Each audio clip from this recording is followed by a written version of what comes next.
Right. For me, it is good afternoon. I have been a criminal defence legal aid lawyer for over 50 years. And for the latter part of that, I held a sort of relatively low-level judicial job, for which I was entirely grateful and enjoyed. I'm going to talk about now the concern which has been taking place in regard to the proposal to reduce access to jury trials for offences carrying less than 3 years. Like many others in my profession, I do not support this proposed change.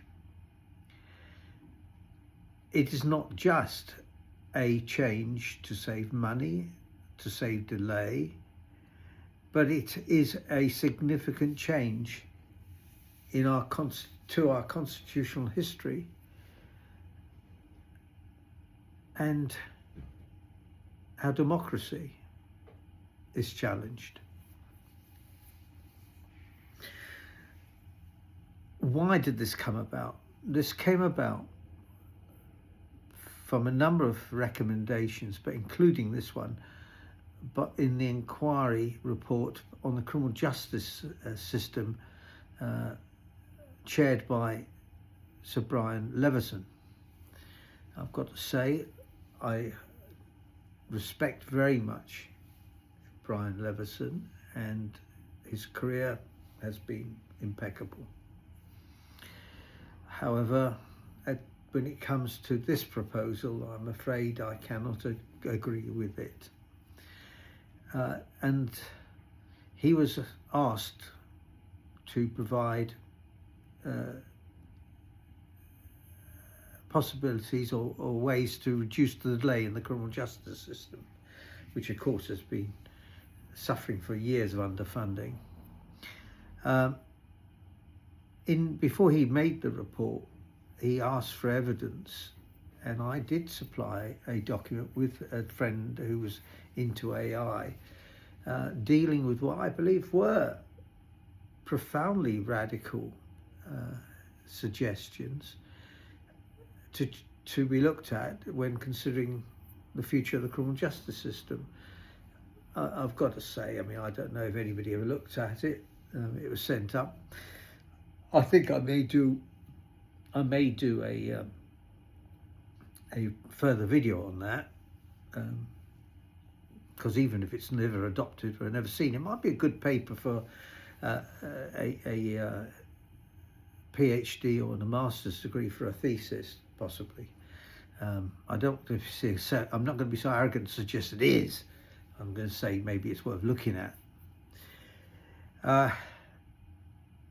Right. So this one proposal in his report is the one I disagreed with. And his conclusion was that judges should do more trials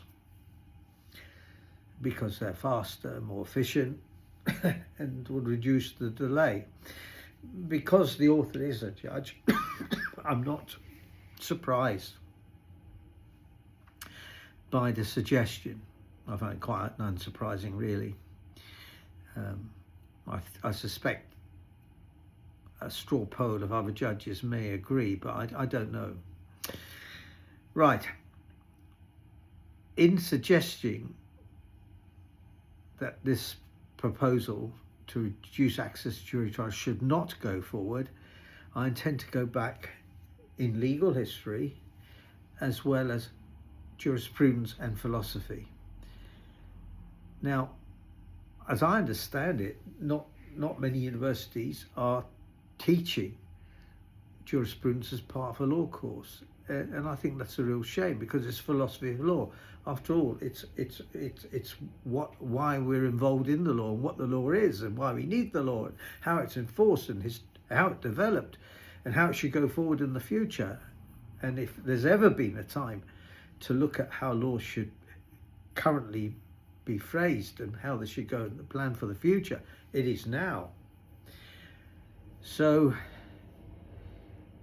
I would encourage these lawyers in the government to revisit or to visit for anew the subject of jurisprudence.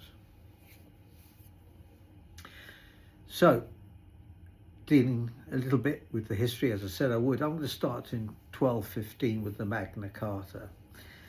The Magna Carta at Runnymede was signed, and it gave the right of a citizen to be tried by his peers. Prior to that, I think there was a jury made up of nobles called the Star Chamber or something similar to that. And I think it's fair comment to say that by modern standards, the decisions would not be too easy to justify in terms of justice. Anyway, so that was the sea change in 1215. Now, if we go back to natural law theory, we go back even further than that. We go back, I think, to about 400 BC, the city-states, Greek city-states of Sparta and Athens. And they relied on the creation and application of a rule-based society in which citizens were involved. It did not need judges or lawyers. Even Plato had the idea of a philosopher king who was somebody trained from birth to understand morality, politics, and philosophy, the elements of what you need to give guidance on rules. The purpose was, of course, to avoid tyranny. The reason you didn't need lawyers and judges, of course, is because the rules were so fair, so humane, so just, that why wouldn't you want to follow them? And if the public are deciding them, you know, what is there to complain about on those principles? I'll give you an anecdote about that, which came back when I was looking at all this. And Socrates, who was either, forgive me, it was either Plato's student, which I think it probably was, but it could have been his teacher, I think it was his student, was charged with offences which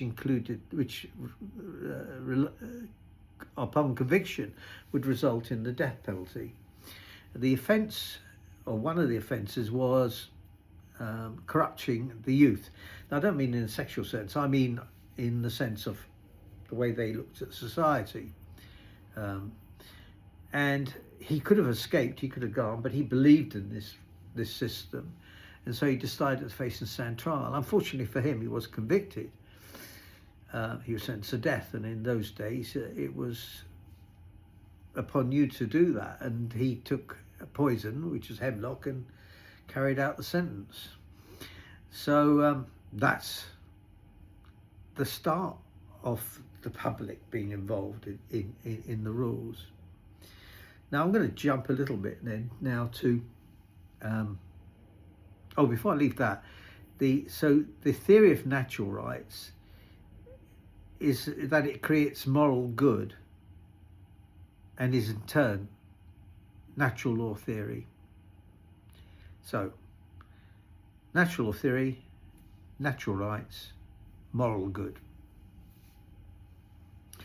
Now, coming to the thrust of my observations and my arguments or my submission, I turn to the writings of William Blackstone, the famous Blackstone's commentaries in the 1700s. He said natural law is a kind of common law, and that judges and lawyers did not create law, but discovered the principles of law that pre-existed. His writings were reflected in the Constitution of the United States, protecting its democracy. In this country, the common law, the judges discovered the common law rule of jury equity. Jury equity is where a jury can acquit according to its conscience without giving reason, even if contrary to the law. I'm now going to look at legal positivism, which is another philosophy of another theory of jurisprudence. Both these theories and other theories in jurisprudence have variations. And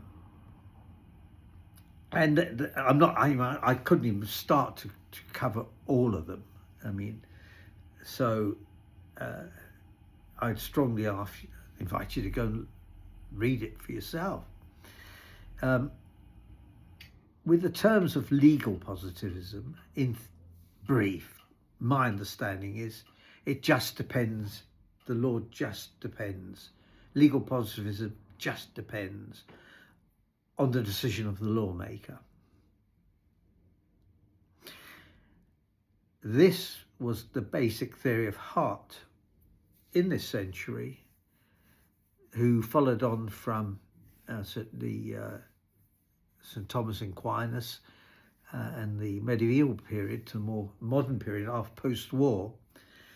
And he was the professor of jurisprudence at Oxford, I think. And he was followed by a chap called Dworkin, who held the same job. They were both alive at the same time. They disagreed a little bit in what each was saying. Dworkin said that there were also non-standard rules which can be included to fulfill the requirements of justice and fairness. It's in my view that juries bring to a decision those principles of humanity which may not exist in the law. The decision of the lawmaker may not cover those, may not include consideration of those principles, even if they're standard rules, like Dworkin says, that should be looked at for justice and fairness sake. So, what does that all mean? Well, that means that if the government reduces access to jury trials, it reduces access to jury equity, which is a principle of common law by virtue of custom, which has been recognised for centuries. And also implicit, as an aside, is that the idea of offences carrying under 3 years of imprisonment as being suitable for judges alone to decide is an intimation that these offences are less serious. And that brings us back to the definitions of law and interpretation. I mean, 3 years, what is serious? A 3-year sentence? Well, an offence of a penny chew can be gravely serious for some individuals. For example, lawyers, policemen. And I've got to say that I'd love to have a poll as to how many policemen and lawyers, and indeed judges, would seek jury trial where their defence is dishonesty. I forgot. So, has there been any research done on judges being the sole arbiter? I mean, what is the effect of background, natural bias, the perception of class? Is there case hardening by judges? Is it safe to have judges routinely deciding trials? Again, one can say, well, there's an appeal. Yeah, but there's an appeal to another judge or group of judges. Basically, this loss of jury equity is important.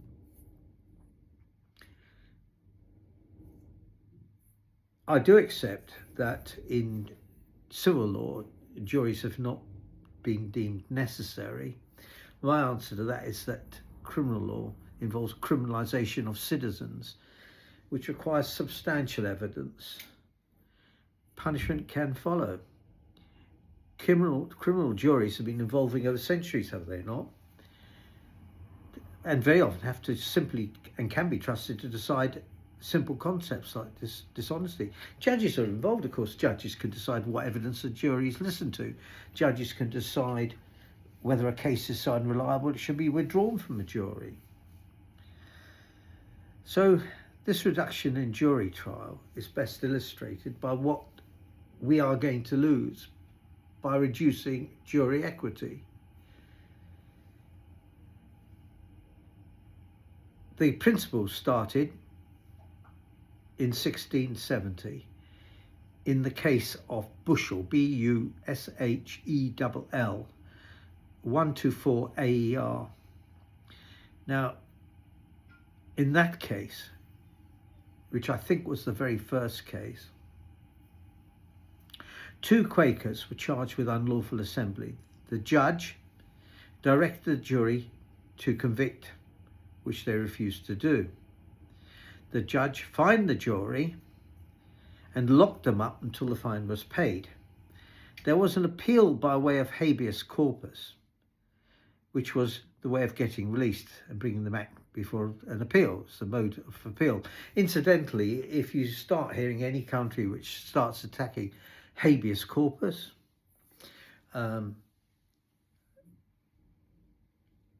that's another indicator that there is a grab for autocratic power.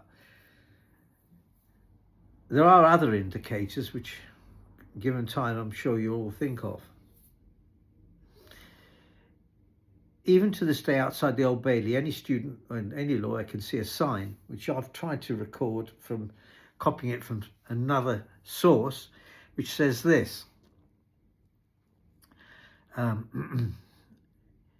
Near this site, William Penn and William Mead were tried in 1670 for preaching to an unlawful assembly in Grace Church Street. This tablet commemorates the courage and endurance of the jury, Thomas Fern, Edward Bushell and 10 others who refused to give verdict against them, although locked up without food for 2 nights, and were fined for their final verdict of not guilty. The case of this journeyman was reviewed on writ of habeas corpus, and a Chief Justice Vaughan delivered the opinion of the court, which established the rights of juries to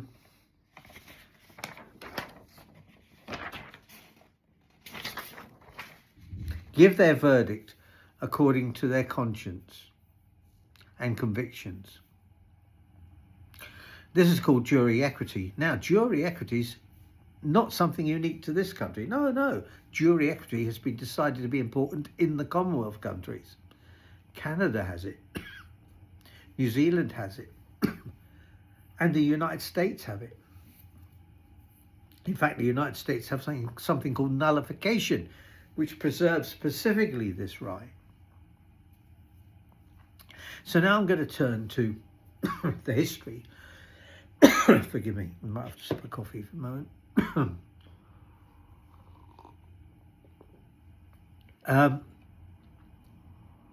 And the principles which have been drawn from historical cases. Right. A judge cannot direct a jury to convict.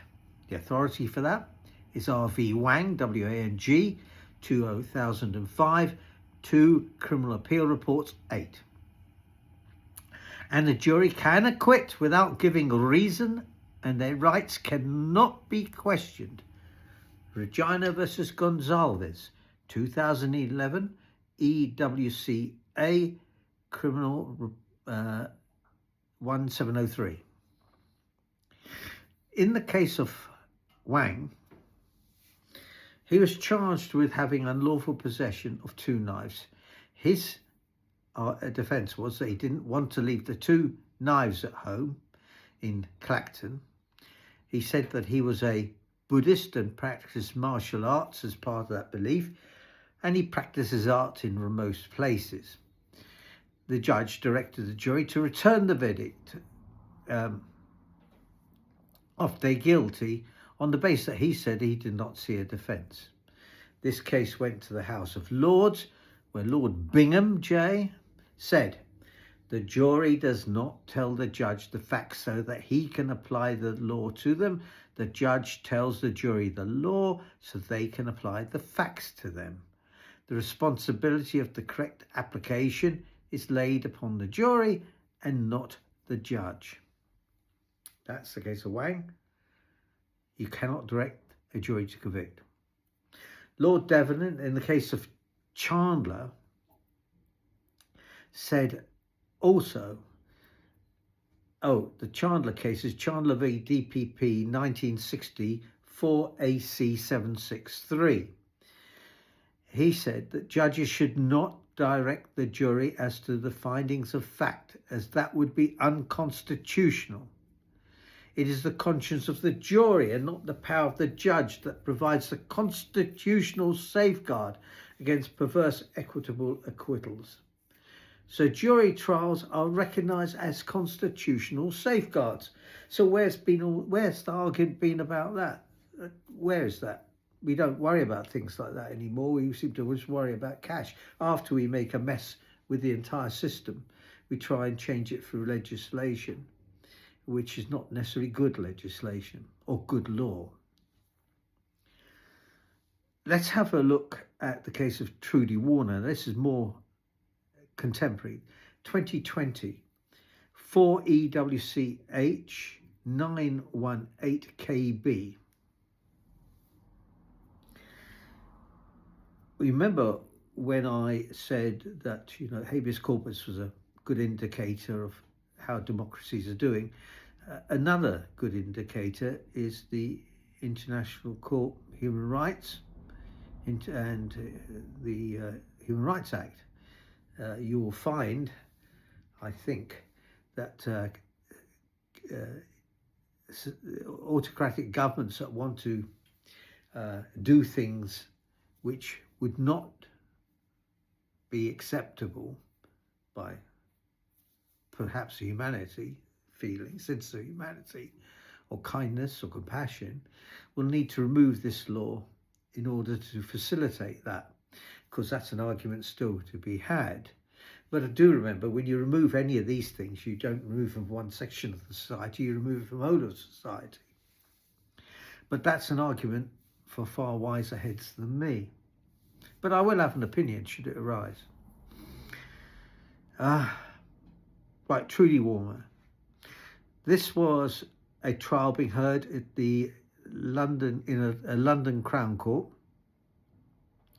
It was defendants who were affiliated with the environmental group Insulate Britain for the offence of causing a public nuisance.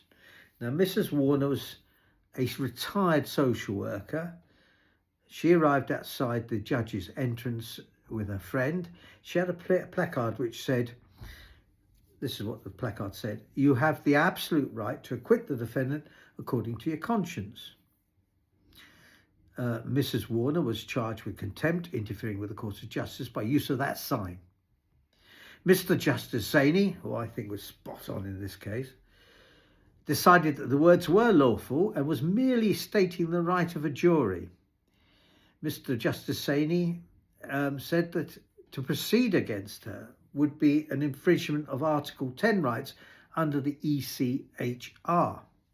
This again confirms the jury being able to follow their conscience.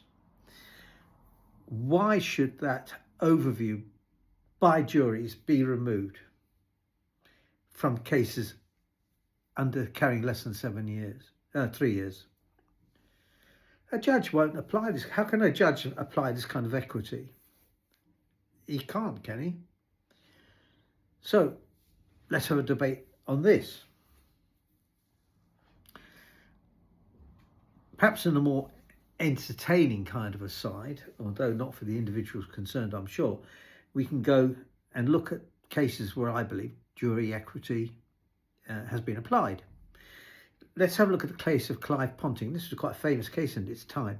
It was 1985. I'd have been 25 years old then. No, would I? 35 years old, possibly. Anyway, he was acquitted for breaching the Official Secrets Act by divulging classified documents about the sinking of the Argentinian battleship, the General Belgrano, in the Falklands War. He was a civil servant, I believe, not a high civil servant, but a civil servant. And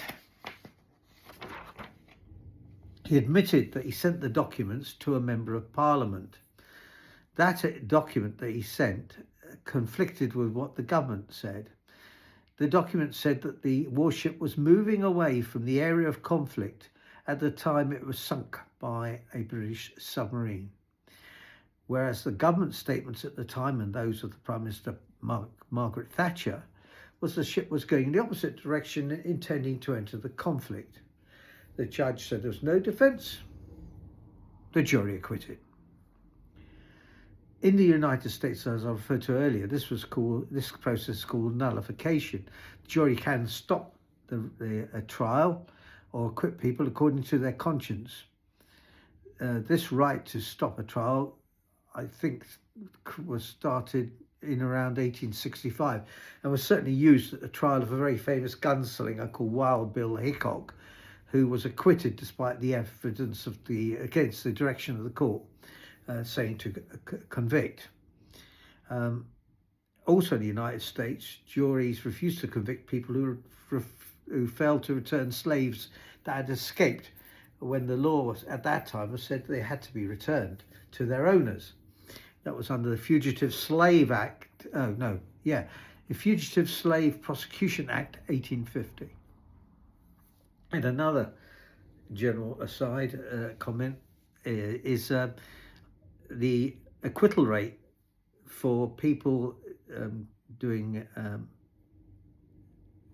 what do you call it in America, the sort of contravention of the laws against the sale and prohibition of alcohol, well, the conviction rate was something like over 60%. And you can wonder why the public weren't happy about the prohibition of alcohol in the United States. So anyway, the acquittal rate was very high, and that's just a matter of comment. I don't think I can draw a conclusion for that. Right. Then we go to the case of Randall and Potter. They wrote a book, they were both co-authors of a book in 1966, and they described how they helped a spy, convicted spy called George Blake, also very famous at the time, to escape from HM prison Wormwood Scrubs. He was serving 42 years for supplying secrets to the Russians. Their motivation was that the sentence was inhuman and it was necessary for them to break the law. Unsurprisingly, the trial judge took the opposing view, but the jury didn't convict as directed, but acquitted. And now we come to the more recent times again. This case has been called the HSBC 9, the HSBC being the bank, of course. The offence took place at 7 a.m, 22nd of April 2021. Nine defendants were members of Extinction Rebellion. They caused damage of over £500,000 to the HSBC bank. Their reasoning was that it was wrong that the bank should place such a high investment in fossil fuels. The bank was the largest investor in fossil fuels at that time. The jury only took 2 hours to acquit. I should mention again, as by a comment, they were extremely well dressed, these defendants, because a very famous fashion model designer at the time, Stella McCartney, dressed them all for court. Their ages and backgrounds may be relevant. One was a 23-year-old student, maybe 25-year-old student, a 71-year-old grandmother, a 30-year-old community organizer, a 47-year-old mother who was a retired school nurse, 65-year-old grandmother and a social worker. So these were fairly mature people with one younger student. The damage caused by the ladies was set against the £80 billion worth of fossil fuel investment made by the bank in the 5 years following the Paris Climate Agreement, when all 195 nations pledged to keep global temperatures below 1.5 degrees centigrade. The jury, during the course of that trial, requested information relating to that agreement, what the British government had done to address that the climate crisis. They asked about the value of the damage. The case was heavily supported by character evidence, as you would expect looking at the background of the defendants. The defence was under the Criminal Damage Act 1971, which gives a defence where the defendant believes that the people who would give their consent to the damage would have done so if they knew of the damage and its circumstances. The people in this case, of course, were the shareholders. The prosecutor rightly said that whatever the purpose was behind them causing the damage, there was no lawful excuse in doing so, but the jury acquitted. Let's now turn to the case of the statue of Edward Colston, which was thrown into the Bristol Harbour in full view of TV cameras. 4 defendants were charged with criminal damage, all 4 acquitted. And that remained the case even after an appeal, which I should mention was actually on a point of law. Lord Devlin has said that juries should obey the law, but they cannot be compelled to do so. They cannot be compelled to do that. They can only answer to their own conscience. I submit that the power of the jury, this particular power of jury, is a valuable constitutional safeguard against injustice as perceived by public morality and conscience. In 2001, Lord Justice Auld took a measured approach in his review of the criminal justice system and said that it was a feature of our jury trial system as a long stop against oppression by the state. He did, in fairness to him, suggest there should be a statute to limit this right in defence of the law or in disregard of the evidence. He then suggested in the alternative that maybe the law should make the jurors' oath more honest and provide juries with the express power of nullification rather than letting them just do it. Currently, it would be professionally improper, as I said earlier, for a defence advocate to tell a jury to acquit the defendant in disregard of the judge's directions. I do not agree with lawyers who suggest that juries should not be entitled to use jury equity. It has been there for good reason for centuries. We also seem to be moving to a society where government legislates what behaviour and language is acceptable, what behaviour and language is unacceptable. It legislates as to what protest should be criminalised and what protest should not be criminalised. Surely, and I put this clearly, jury equity is a vital democratic role in this particular kind of legislation.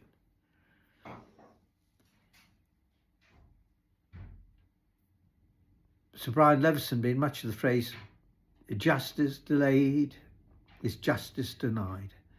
Well, it's a lovely phrase. Nice to use, it comes off the lips beautifully. But it's not an argument. There is no argument in the phrase, justice delayed is justice denied. The current problems in the criminal justice system have been a serious underfunding. When I talk to young lawyers, I have to tell them that, in my opinion, currently legal aid does not provide an affordable career when you seek to look after the most vulnerable in our society. 1/3 of criminal barristers are leaving the bar altogether. In 2024, 1,100 cases were ineffective because no advocate was available. The change in interpreter system saved more money because many cracked trials. There are many examples of this, which has got nothing to do with improving the argument for having more judge trials. It just shows you why it happened: lack of funding, lack of care, and a kind of government feeling that legal aid should not be available to the vulnerable. Well, I come to that conclusion because what else could it be? The vulnerable have what? They have trouble with the police, they have trouble with the state, they have trouble with the departments of health and security, DWP, they have trouble with childcare services, they have trouble with immigration, they have trouble with the state. And of course, you get rid of or reduce the amount of legal aid lawyers available, that makes the job much easier. But we have an adversarial position in this country. Young lawyers who can't earn a living being legal aid lawyers go to join the state, or if they don't go into private law, of course. That means that there's an imbalance. Example, local authorities can make applications for care proceedings supported by very good lawyers, whereas in some counties there is no legal aid firm available to do childcare. I mean, it's not just this simple answer. It's deeper than that. I also suggest there should be a review of all criminal offences. How many of them are still relevant today? How many of them are duplicated? How many of them are badly drawn? Using the criminal law to control behaviour is leapt upon as the answer, when very often education may be the answer. I'm suggesting we revisit offences and sentencing to see if there are better ways. Look at the science relevant to behaviour complained of and its punishment. We know a vast amount, psychologists know a vast amount about the development of young brains and children's behaviour. Place more reliance on that. It cannot be necessary in every case to judge the control of the public by using the criminal law. Far better, when one looks at enforcement, is that the public are, by virtue of the quality of the law, happy to follow it. This all brings it back to jurisprudence. My submission is that to reduce access to jury trial is to reduce a democratic safeguard. Legal positivism states that a bad law is still law. And I finish with this. A judge will enforce the bad law if he believes it's his duty to do so. A jury may not. And that is one of my strongest arguments in retaining jury trials. Thank you for your patience for a long ramble. This is not an example of great advocacy. It's an old man rambling on.